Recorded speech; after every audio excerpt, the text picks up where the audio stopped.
तो hello everyone, आज हम लोग पढ़ेंगे मल्टीप्लिकेटिव प्रॉपर्टी ऑफ लैप्लेस और डिवीजन प्रॉपर्टी ऑफ लैप्लेस। तो देखिए, मल्टीप्लिकेशन प्रॉपर्टी में क्या करते हैं, हम लोग को ये मिलता है ये रिजल्ट, और डिवीजन में हम लोग को ये फॉर्मूला मिल जाता है। तो आप लोग देख सकते हो जो मल्टीप्लिकेटिव प्रॉपर्टी है उसमें अगर एफ टी के साथ टी के पावर एन को मल्टीप्लाई करते हैं तो हम लोग को जो रिजल्ट मिलता है वो ये है -1 के पावर में एन, जो टी के पावर में एन है वही -1 के पावर में एन, और F bar S, F T का लैप्लेस को हम लोग एफ बार एस से जानते हैं, तो उसको उतना बार, यहाँ पे देख सकते हो d power n d s n है, तो उसको उतना बार डिफरेंशिएट करेंगे जितना पावर। इसको प्रूफ करके देख लेते हैं। जैसा आप लोग को पता है लैप्लेस ऑफ एफ टी होता है मेरा इंटीग्रेशन ऑफ 0 से इन्फिनिटी ई के power minus S T F t d t. ठीक है, तो अब हम लोग देखिए इसको और क्या लिख सकते हैं, 0 से इन्फिनिटी ई के power minus S T F t d t को हम लोग लिख सकते हैं is equal to f bar s, लिख सकते हैं। हम लोग पहले भी जानते हैं इस चीज को।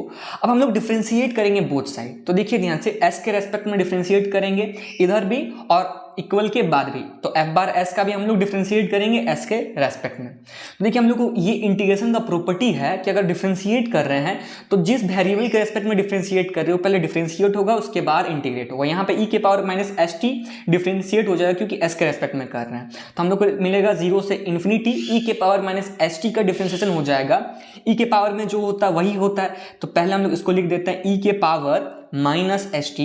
अब देखिए एस के रेस्पेक्ट में कर रहे हैं तो जो उसके साथ है वो मल्टीप्लाई हो जाता है, मतलब माइनस टी, टी नहीं यहाँ माइनस टी हो जाएगा मल्टीप्लाई, और एफ टी डी टी साथ में यहाँ रह जाएगा।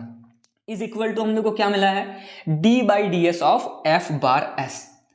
अब देखिए यहां से हम लोग क्या कर सकते हैं, हम लोग माइनस बाहर निकाल सकते हैं, माइनस को पूरा ही बाहर निकाल देते हैं, ई के पावर माइनस एस टी को पूरा ही माइनस को बाहर निकाल दिए और टी एफ टी को एक साथ लिखते हैं। आप लोग देख सकते हो कि जहां एफ टी रखते थे वहां अब हम लोग टी एफ टी रख रहे हैं, मतलब कि टी एफ टी का पूरा का ही लैप्लेस हो रहा है, टी एफ टी पूरा का ही लैप्लेस हो रहा है, मतलब एफ टी के साथ अगर हम टी मल्टीप्लाई कर दें तो मेरा रिजल्ट क्या आएगा, देखिए 0 से इन्फिनिटी के फॉर्म में। ठीक है, यही फॉर्मूला रहता है मेरा, टी एफ टी के जगह अगर उसका लैप्लेस कर दे तो हम लोग क्या मिल सकता है D by D S of F bar S, और माइनस लग जाएगा साथ में। तो आप लोग समझ सकते हो कितना आसानी से हम लोग निकाल सकते हैं। अगर टी मल्टीप्लाई है किसी एफ टी के साथ तो एफ टी का लैप्लेस निकाल के उसको डिफरेंशिएट कर देंगे -1 के पावर में एन लगा के। तो यहाँ पे Laplace transform of T F T क्या मिल चुका हम लोग को, minus D by D S of F bar S. देखिए इसी तरीके से हम लोग टी के अगर स्क्वायर रहे तो भी निकाल सकते हैं, को दोबारा डिफरेंशिएट कर देंगे तो जो एक बार ई का पावर माइनस एस टी था तो दोबारा माइनस एस टी आ जाएगा, तो माइनस माइनस प्लस हो जाएगा। ठीक है, इसीलिए -1 के पावर में एन है। इसको फिर से हम लोग एक बार प्रूफ करके देख लेते हैं। चलिए पहले इसको मिटा लेते हैं, तो चलिए प्रूफ करके देख लेते हैं। टी स्क्वायर एफ टी को हम लोग लिख सकते हैं T into T F T, तो हम लोग लिख देते हैं T into T F T. ठीक है, और अभी हम लोग निकाल के देखें टी एफ टी का लैप्लेस, टी एफ टी का लैप्लेस अभी हम लोग प्रूफ करके देख लिए। तो अगर हम लोग उसको पुट कर देते हैं T into T F T का लैप्लेस आया है minus D by D S of F bar S. तो देखिए वापस से वही सेम प्रोसेस रिपीट नहीं हो रहा है, वापस से टी है यहाँ पे लगा हुआ, तो वापस से हमको सेम डिफरेंशिएट करना पड़ेगा। तो ध्यान से देखिए जब डिफरेंशिएट करेंगे तो माइनस माइनस क्या हो जाएगा, प्लस हो जाएगा। टी का फिर से डिफरेंशिएट करेंगे तो माइनस माइनस प्लस हो गया और 2 बार डिफरेंशिएट हो जाएगा। ठीक है, उसी तरीके से प्रोसेस रिपीट चलता रहेगा। अगर टी क्यूब का करें तो फिर से एक बार डिफरेंशिएट करेंगे। तो आप लोग इस फॉर्मूला को देख सकते हो, ये फॉर्मूला हमारा आ जाएगा अगर ऑड नंबर टाइप्स ऑफ हम डिफरेंशिएट कर रहे हैं तो -1 के पावर में ऑड लग जाएगा, तो -1 के पावर में ऑड मतलब माइनस रह ही जाएगा। अगर इवन टाइम कर रहे हैं तो -1 का स्क्वायर या -1 का पावर 4 प्लस हो जाएगा। बस हमको डिफरेंशिएट कर देना है एफ बार एस का उतना टाइम जितना टाइम टी का पावर है। टी के पावर 6 है तो हमको 6 बार डिफरेंशिएट करना पड़ेगा एफ बार एस को। तो अब हम लोग इसको क्वेश्चन बना के समझ लेते हैं इजीली। क्वेश्चन ले लेते हैं Laplace of T into cos T, cos 2t, इसका हम लोग को लैप्लेस ट्रांसफॉर्म निकालना है। तो सबसे पहले देखिए यही सेम फॉर्मूला टी मल्टीप्लाई है, तो cos 2t का लैप्लेस क्या होता है आप लोग को याद होगा, cos 2t का होता है s by S square plus A square, A की जगह 2 है तो एस स्क्वायर प्लस 4 हो जाएगा। अब देखिए t जब मल्टीप्लाई रहता है बस t के पावर में 1 है तो क्या करेंगे, इसको एक बार डिफरेंशिएट करेंगे माइनस लगा के, तो माइनस लगा दिए और डिफरेंशिएट करेंगे D by D S of S by S square plus 4। तो ये कोसेंट रूल से डिफरेंशिएट हो जाएगा, ए बाई बी के फॉर्म में है। तो चलिए इसको डिफरेंशिएट करते हैं हम लोग, माइनस नीचे वाला का स्क्वायर हो जाएगा एस स्क्वायर प्लस 4 का स्क्वायर, उसको उठा के ऊपर रख देंगे एस स्क्वायर प्लस 4, और s को डिफ्रेंशिएट करेंगे 1 हो जाएगा, बीच में माइनस का साइन, s को रख दिए, s स्क्वायर प्लस 4 का 2s हो गया। अब इसको सॉल्व कर देंगे तो देखिए minus S square plus 4 minus 2s square, तो s square minus 2s square कितना बचेगा, माइनस s स्क्वायर बचेगा। तो चलिए इसको हम लोग लिख देते हैं, s square minus 2s square चला गया तो माइनस मेरा s स्क्वायर बच गया। तो देखिए ये हो गया मेरा इसका लैपलेस ट्रांसफॉर्म। तो ये हो गया मेरा, इसमें आसानी से निकल गया कितना। अब हम लोग मिटा के एक और नेक्स्ट क्वेश्चन देख लेते हैं। हम लोग एक और क्वेश्चन बना के देख लेते हैं, Laplace transform of T square ले लेते हैं, टी स्क्वायर साइन 3t। तो देखिए सेम प्रोसेस है, पहले हम लोग साइन 3t का लैपलेस निकालेंगे तो क्या हो जाएगा, साइन के केस में ऊपर में a रहता है, a मतलब 3s square plus a square, s square plus 9 हो गया यहाँ पे। तो अब इसका लैपलेस देखिए टी स्क्वायर, तो हमको 2 बार डिफ्रेंशिएट करना पड़ेगा यहाँ पे, और माइनस के पावर में 2, तो माइनस तो खत्म हो गया ऐसे ही।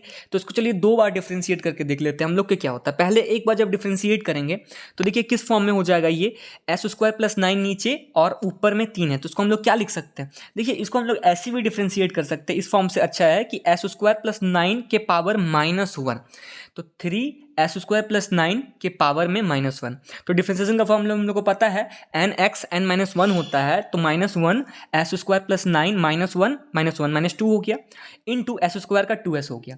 तो इसको लिख लेते हैं अच्छे से, -3 1/2s by S square plus 9 का होल स्क्वायर हो गया। तो अब देखिए इसको दोबारा डिफ्रेंशिएट करना है, तो अब इसको हम लोग क्वोशिएंट रूल से आसानी से कर सकते हैं। जैसे आप लोग जानते हो नीचे वाले का होल स्क्वायर हो जाता है यहाँ पे, तो एस स्क्वायर प्लस 9 का होल स्क्वायर, ऊपर में हो जाएगा एस स्क्वायर और प्लस 9 को रख दिए, 2s को किए तो सिर्फ 2 बचा। एक चीज़ देखिए यहाँ पे -2s और एस स्क्वायर प्लस 9 का होल स्क्वायर है, तो पावर में क्या हो जाएगा 4 हो जाएगा नीचे में और ऊपर में स्क्वायर। सिमिलरली यहाँ पे जब डिफ्रेंशिएट करेंगे तो क्या हो जाएगा 2s स्क्वायर प्लस 9। अब देखिए एस स्क्वायर प्लस 9 का करेंगे तो इंटू 2s भी तो होगा, एस स्क्वायर का 2s। ऐसे देख लीजिए एस स्क्वायर प्लस 9 का होल स्क्वायर क्या हो जाएगा, पावर का करेंगे तो 2s स्क्वायर प्लस 9, और अब एस स्क्वायर प्लस 9 का करेंगे तो 2s, 9 का 0 हो गया। तो इसको पुट कर दिए यहाँ पे। देखिए कुछ कॉमन निकल सकता है, ध्यान से देखिए इसमें एस स्क्वायर प्लस 9 मेरा कॉमन निकल सकता है, तो पहले इसको इरेज कर देते हैं थोड़ा सा। अब देखिए एस स्क्वायर प्लस 9 अगर कॉमन लिए हैं तो यहाँ पे एस स्क्वायर प्लस 9 का होल स्क्वायर था, तो एक एस स्क्वायर प्लस 9 बच जाएगा, और इंटू 2 भी बचेगा यहाँ पे, बीच में माइनस का साइन, यहाँ पे एस स्क्वायर प्लस 9 पूरा ही कॉमन निकल जाएगा। तो 2s into S, 2s into 2s 4s square हो गया, नीचे में एस स्क्वायर प्लस 9 का होल पावर 4 है, ठीक है। तो अब देखिए इसको थोड़ा सा हम ऑपरेट कर दे रहे हैं, कितना मिलेगा हम लोग को, -3 एस स्क्वायर प्लस 9 तो है, उसको ऐसे ही छोड़ देते हैं, कट जाएगा, एस स्क्वायर प्लस 9 का होल क्यूब हो जाएगा नीचे में, देखिए ऊपर नीचे दोनों में था, बचा क्या यहाँ पे 2s square minus 4s square हो जाएगा।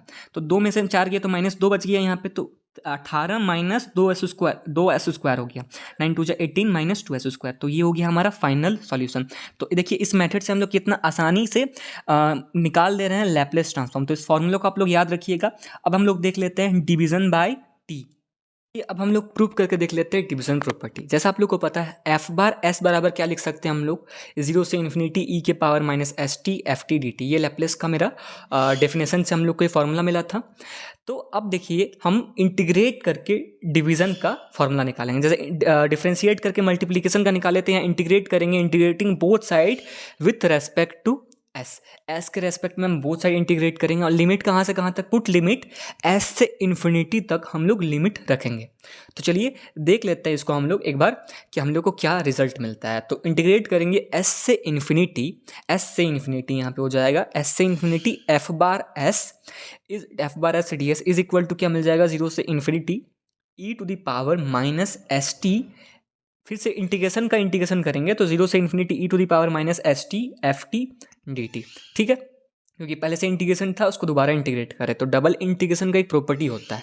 आप लोग समझिए कि अगर कोई वेरिएबल इंटीग्रेशन के अंदर मौजूद है, जैसे कि यहाँ पे देखिए ई के पावर माइनस एस टी मौजूद है, और वेरिएबल जो है उसी का कोई फॉर्म का लिमिट भी मौजूद है, जैसे कि यहाँ पे माइनस एस ई के पावर माइनस एस टी है और एस लिमिट में भी है, तो पहले वो इंटीग्रेट होगा, बाकी बाद में दूसरा इंटीग्रेट होगा। तो पहले 0 से इन्फिनिटी रख दिए, ई के पावर माइनस एस टी को पहले इंटीग्रेट करेंगे क्योंकि उसका वेरिएबल जो है वो लिमिट में मौजूद है। एस से इन्फिनिटी हो गया मेरा यहाँ पे E to the power minus S T F T, यहाँ पे डी एस को रख दिए क्योंकि इंटीग्रेट कर रहे हैं इसके रेस्पेक्ट में, एफ टी डी टी, ठीक है। तो देखिए ई के पावर माइनस एस टी का इंटीग्रेशन क्या हो जाएगा, 0 से इन्फिनिटी लिमिट रख दिए, ई के पावर माइनस एस टी का माइनस एस टी ही होगा, लेकिन एस के बगल में जो है वो नीचे डिवाइड हो जाएगा, तो माइनस टी नीचे डिवाइड हो गया, ये इंटीग्रेशन है। और एफ टी बाकी को हम लोग साइड में लिख देंगे। ये मेरा इंटीग्रेशन है और एस से इन्फिनिटी मेरा लिमिट भी है। तो देखिए हम लोग को क्या मिल जाएगा अब आगे, इसको हम लोग पुट करेंगे पहले लिमिट को। तो जब ई के पावर माइनस इन्फिनिटी पुट करेंगे, समझ रहे हैं, तो क्या मिल जाएगा, ई के पावर माइनस इन्फिनिटी ही मिलेगा। इसका वैल्यू हम लोग जान चुके हैं 0 होता है। माइनस अब जब एस पुट करेंगे, एस की जगह एस पुट करेंगे तो हम लोग को तो वही मिलेगा जो पहले रिजल्ट था। तो हम लोग को क्या मिल जाएगा, minus S T by minus T, नीचे में माइनस टी है। तो ध्यान से देखिए हम लोग को यहाँ से क्या मिल गया, ई के पावर माइनस इन्फिनिटी का 0 होता है, पता है आप लोग को, माइनस माइनस प्लस हो जाएगा। तो हम लोग को वही मिलेगा जो पहले रिजल्ट था। तो ई के power minus S T by T ही मिलेगा इधर, क्योंकि ई के पावर माइनस इन्फिनिटी का 0 होता है, आप लोग जानते हो। और एफ टी और साथ में यहाँ पे डी एस नहीं, यहाँ पे डी टी होगा, क्योंकि टी बच गया था, डी एस तो हम लोग पहले यूज़ कर लिए थे, तो डी टी हो गया। तो अब आप लोग देखिए इसको क्या हम लोग लिख सकते हैं, टी को एफ टी के नीचे डिवाइड दे सकते हैं, बिल्कुल दे सकते हैं क्योंकि मल्टीप्लाई में है। तो ये क्या मिल गया, एफ टी बाई टी का लैपलेस ट्रांसफॉर्म हम लोग को मिल चुका है, क्योंकि ई के power minus S T F t d T होता है एफ टी का लैपलेस। एफ टी की जगह यहाँ पे एफ टी बाई टी है, तो एफ टी बाई टी का लैपलेस आया क्या, शुरुआत कहाँ से किए थे, देखिए यहाँ से हम लोग शुरू किए थे। तो ये चुका हम लोग का प्रूफ कि एफ टी बाई टी का लैपलेस कैसे करेंगे, एफ टी का हम लोग लैपलेस ट्रांसफॉर्म निकालेंगे और उसको एस से इन्फिनिटी तक लेके इंटीग्रेट कर देंगे, तो हम लोग को मिल जाएगा टी को अगर डिवाइड दिए तो उसका लैपलेस ट्रांसफॉर्म। कितना आसानी से हम लोग बना सकते हैं। तो कुछ क्वेश्चन बना के देख लेते हैं और आसानी से आप लोग को समझ में आ जाएगा। तो इसको मिटा के कुछ क्वेश्चन बना के देख लेते हैं। चलिए एक क्वेश्चन ले लेते हैं डिवीजन प्रॉपर्टी पे समझने के लिए। तो मान लीजिए कि हम लोग को लैपलेस ट्रांसफॉर्म निकालना है, इसको फॉर्मूला से बस आप लोग को बनाने का कोशिश करेंगे ताकि कॉन्सेप्ट क्लियर हो जाए। Laplace transform of sine T by, मान लीजिए नीचे में टी है, ठीक है, चलिए इसको निकालते हैं हम लोग। तो क्या आप लोगों को पता है साइन टी का लैपलेस क्या होता है, देखिए 1 टी एफ टी नीचे डिवाइड है इस क्वेश्चन में भी। तो हम लोग को करना क्या है, एफ टी का लैपलेस निकालना है और बाई टी कैसे हो जाएगा, बस एस से इन्फिनिटी तक हम लोग को इंटीग्रेट कर देना है। तो एफ टी का लैपलेस, एफ टी क्या है यहाँ पे, एफ टी बाई टी, तो एफ टी क्या है मेरा साइन टी है, तो साइन टी का लैपलेस क्या हो जाएगा, ऊपर में 1 नीचे में 1 प्लस एस स्क्वायर हो जाएगा, ठीक है। इसको हम लोग एस स्क्वायर प्लस 1 भी लिख सकते हैं। तो ध्यान से देखिए नीचे में टी डिवाइड है, तो करना क्या, उसको लैपलेस कैसे निकालना है, एफ टी बाई टी के फॉर्म में है, तो बस हम लोग क्या करेंगे, एस से इन्फिनिटी और इंटीग्रेट कर देंगे F bar S. F bar S क्या है, एफ टी का मेरा लैपलेस ट्रांसफॉर्म है, तो बस 1 बाई एस स्क्वायर का tan इनवर्स एस हो जाता है मेरा इंटीग्रेशन, और लिमिट है एस से इन्फिनिटी। तो ध्यान से देखिए जब हम पुट करेंगे upper limit minus lower limit, तो tan inverse infinity minus tan inverse S, infinity 10 में कितना आता है, पाई बाई 2 में आता है, माइनस tan इनवर्स एस है। तो ये इनवर्स ट्रिग्नोमेट्री का फॉर्मूला आप लोग को याद होगा, pi by 2 minus cot inverse s या tan इनवर्स एस, तो चेंज हो जाता है, तो यहाँ पे कॉट इनवर्स एस हो जाएगा मेरा फाइनल आंसर। तो देखिए कितना इजीली हम लोग फॉर्मूला यूज़ करके अगर टी डिवाइड है तो कितना इजीली निकाल सकते हैं। चलिए मिलेंगे आप लोगों से हम अब जल्दी ही।